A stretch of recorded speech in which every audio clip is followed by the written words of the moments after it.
Prime Time. Replay from Money FM 89.3. Forex Fridays, only on Money FM 89.3.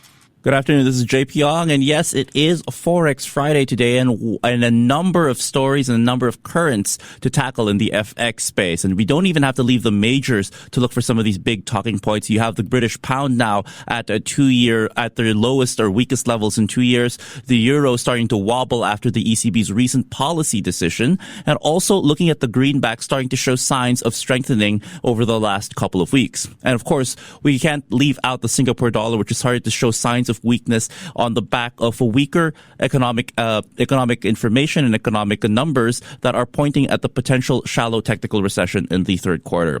Today on Forex Fridays, we are joined once again by Lukman Otunuga at FXTM, who joins us out in London to talk about some of these big movements. Lukman, good afternoon and welcome to the program again.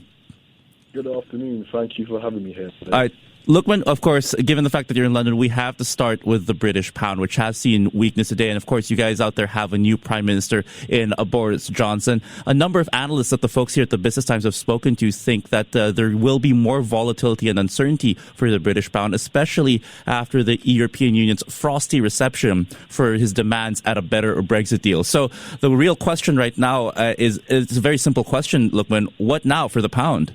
Yep, you've simply answered the question. Uncertainty will be the new certainty for the British pound, the UK economy, and Brexit talks up until the October 31 deadline, which is only 98 days away. The reason I'm saying this is because there are so many scenarios that can play out. Anything is on the table. As you said yesterday, Brexit has rejected Johnson's demand for a new Brexit, and I can't help but feel a familiar sense of deja vu. Now, with Parliament recess starting yesterday and ending on September the 3rd, we're talking about a possible September standoff in Westminster. Will Boris Johnson get the deal through Parliament? Will we see a second referendum?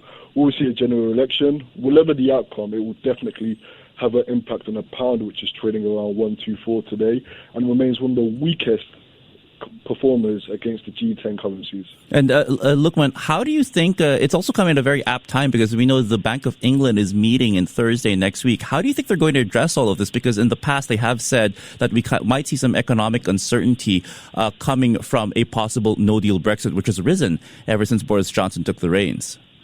Yes, the Bank of England shared a very gloomy prediction, predicting that UK economic growth could tumble almost 8% in the event of a no-deal Brexit. I expect the central bank to adopt a very, very dovish stance and possibly open the path to an interest rate cut in September or sometime in Q4.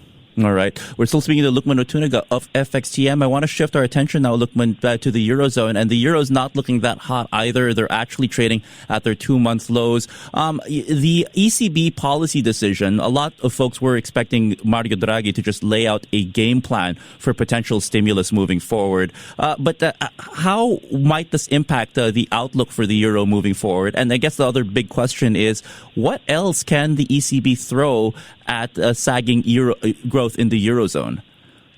Yeah, well, it was a roller coaster ride for the euro yesterday. The euro tumbled to a 2-year low near 1.10 before pushing higher.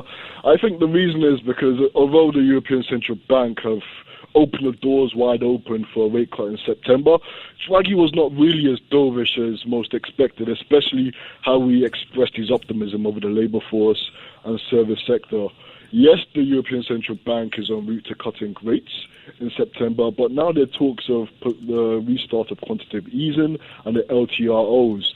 But with rates already at negative, investors are questioning, is this going to really have any impact on Europe, especially when you look at Germany, which is manufacturing sector has suffered its worst performance in 7 years, around 43.1.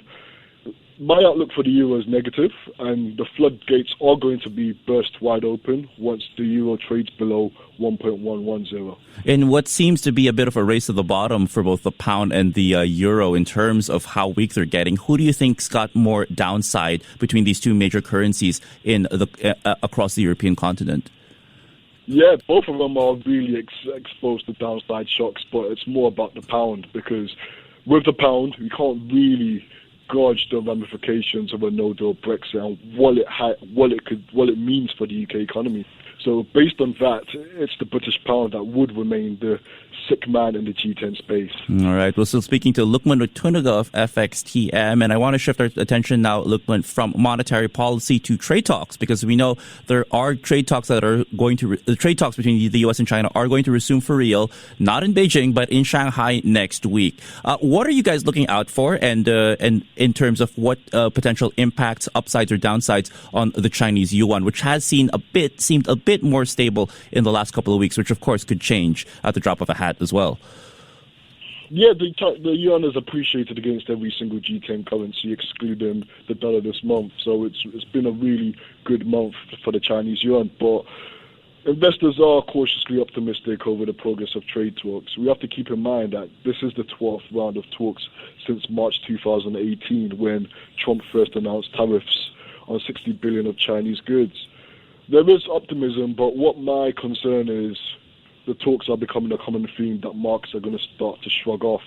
So whatever the outcome of the talks next week, it could impact the yuan. But if trade talks start to hit 15 round, 16 round, markets may just start to overlook this. All right. That's Lukman Otunuga from FXTM out in London. Thank you so much for joining us today on Forex Fridays here on Primetime. Money FM 89.3. Primetime. Replay from Money FM 89.3.